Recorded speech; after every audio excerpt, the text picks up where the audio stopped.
Barşаңызға сәлем, біздің каналымызға қош келдіңіз.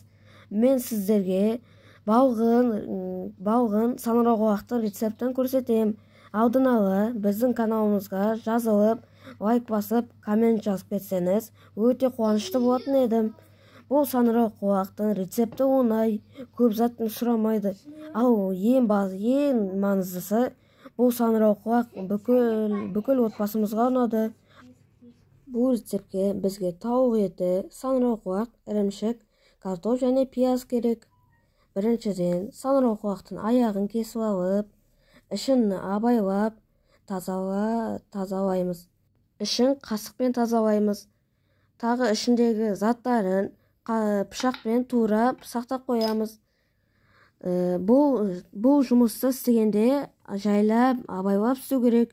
Өйткені саңырауқұлақтың керек жерлерін зақымдап алуымыз мүмкін. Сонда ол пісіргенде жаман болып пісіп қалуы мүмкін. Ал саңырауқұлақты аяқ жерлерін енді пышақпен турап, ұсақтап кесеміз. Оны біз тауық еті және пиязбен қосып қуырамыз.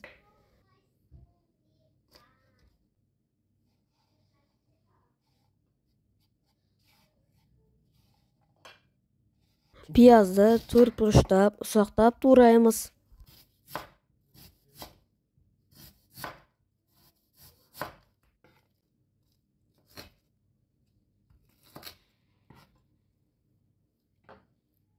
Тауық етінде төртбұрыштап турап аламыз.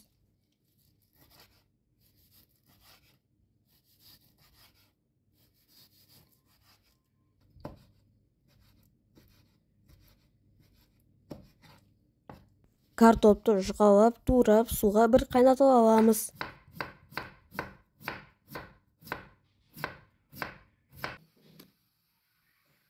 Табаға май құйып, пиязды қуырамыз.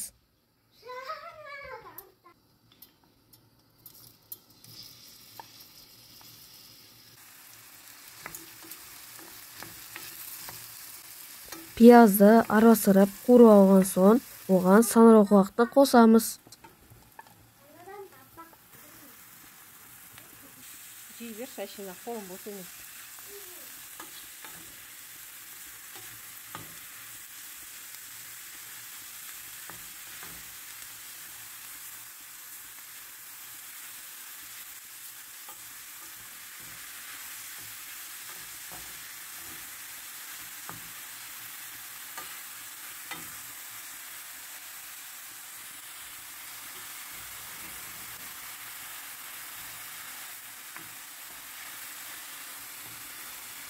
Ары қарай тауық етін қосып қуырамыз.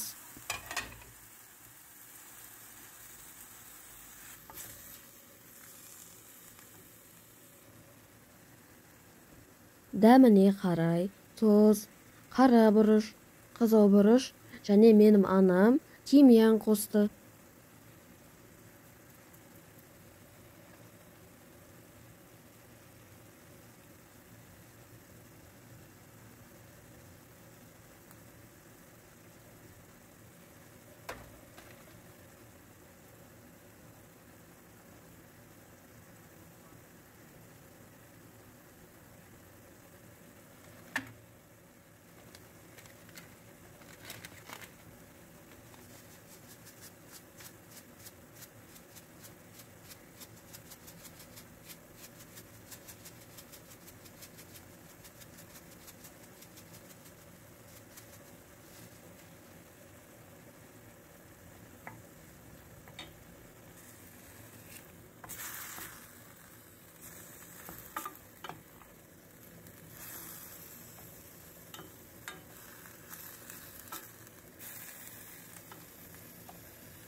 Осылай араластырып тұрып, оттан түсіріп аламыз. Тауық еті тез пісіп қалады. Біздің фаршымызға 3 қасық майонез қосып араластырамыз.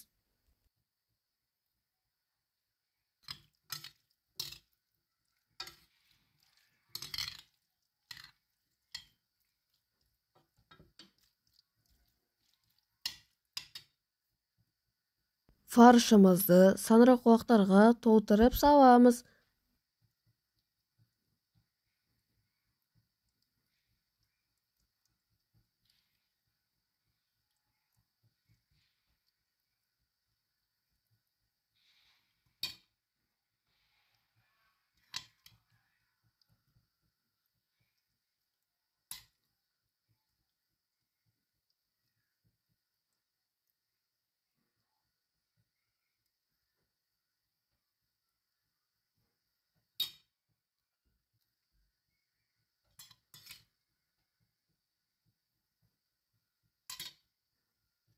Суға қайнатып алған картопымызды табаға саламыз. Картопқа шамалы тұз себеміз.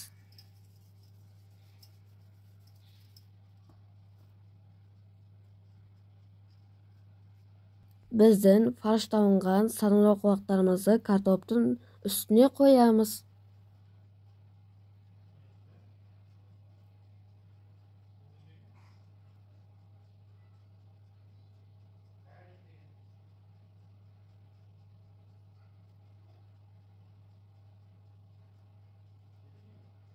Сандыраққуақтардың үстіне ірімшік саламыз.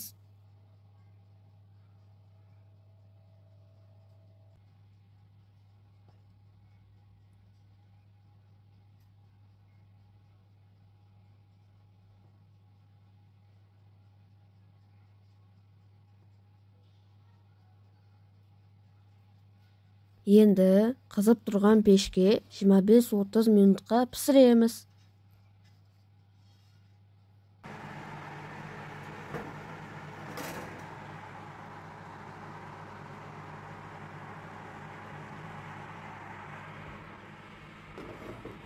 Біздің сандыраққуақтарымыз сочный, дәмді болып, тәтті болып шықты. Ал анамызға осы сандыраққуақ үшін көптеген рахмет. Осы рецепті жоғалтып алмау үшін сақтап қойыңыздар. Тағы да каналға тіркеліп кетсеңіз, көптеген алғыс айтатын едім.